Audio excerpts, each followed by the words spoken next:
Question 13, and this is version 2 of my solutions to it, just to fix up a couple of typos in the original version. This question gets the silver award just because it's a very straightforward question. Basically nothing more than a bit of year 10 graphing, but with an incredibly weird cost function that really doesn't make any sense. So what a strange question, as you'll see. Anyway, let's get into it.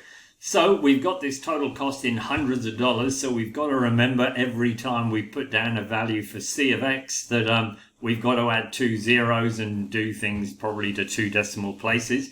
Part A, determine the total cost of manufacturing 20 components in a day. So here's my class pad. I've already entered the function here, so we just chuck it onto a new line. At the end of it, we want, given that X is equal to 20, and that gives me the exact answer. I'll go into decimal mode, and while I'm at it, I'll multiply that result by 100. So here we go, $10,475.71. So that's the first couple of marks there. On the axis below, so now, 1 mark. Anyway, here we go. On the axis, on the axis below, sketch the graph of C of X, 3 marks. Now, here's my solution. Let's just run through how we'd have grabbed that off ClassPad. So here we go. I'm in main. Normally, we don't have the graph window open here. We just open it up like that.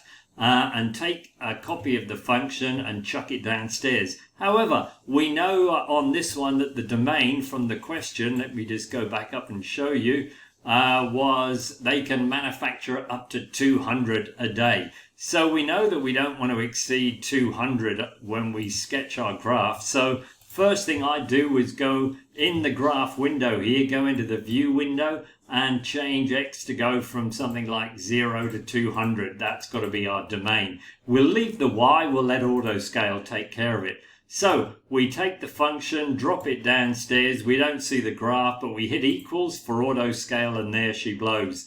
Now, on the axis that the examiners gave us, there's no scale and just the 0. So I'm actually going to change my view window now to go from maybe -5 here to 205, just to go beyond the bands a bit. And on the Y scale from -5 to 125, just so that we kind of squash everything in a bit. There it is. So this is what our graph needs to look like. We've got to get the endpoints because it's over a restricted domain. We need, let's get into trace mode, X, Y. So the curve comes in here. If I type in 0, then we know initially, we can't quite see it there. If I tap onto it, it's 120. So we plot that point. To go to the other end, we'll type in 200 while we're still in trace mode. It'll take us to 200. And that value is 119.60. No one's going to notice on the graph any difference between that and 120. So we basically our cost starts at 120 and ends at 120, and then we just need to get the minimum. So let's go and find where that is. So with the Gsolve minimum tool, it's at 74.2 and the minimum value is 95.43. So I think that's, here we go, the graph is a minimum close to 74.2, 95.4. So we'd plot that fella in here. So for our 3 marks, I probably will lose a mark if we go outside the endpoint, so we wouldn't have this little part of the graph here. We get the minimum roughly in the right place and a kind of smooth concave up curve in between. So a nice easy 3 marks just copying stuff off our calculator. Interestingly here, we're getting, we're using a graphical technique to get the minimum. And that comes up in the last, I think, second last question. We're asked to find another minimum, and they don't talk about using calculus to get the minimum. So it looks like graphical techniques are the go. Anyway, part C, here we go. With reference to your graph, explain how many components the company should manufacture if the total cost to be as low as possible. Now, we noticed the minimum was close to 74.2. Because these are discrete components, then we can either make 74 or 75. You'd be guessing it's closer to 74 on 74.2, but we better check.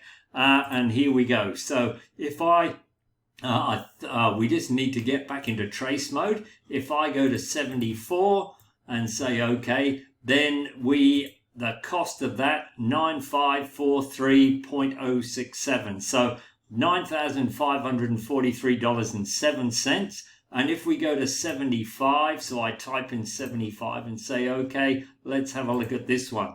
It's $9,543.19.9, so 20 cents. So very slightly cheaper at 74. I'm guessing though, if you didn't show this, you would lose a mark. Anyway, we should manufacture 74 components a day. So now, just to finish off, let's go back up and have a look at what makes this question so bad. The cost function here, remember, it's the total cost function, says that if you don't make anything, it's going to cost you 120. If you make 200, it'll cost exactly the same, 120. And if you make something like 74, that'll be a minimum cost. So just try to imagine what this could possibly be. What are we making where it's going to cost us the same to make 0 of them or 200 of them, and it's going to cost us less to actually make more than nothing? Well, good luck. Anyway, that's it.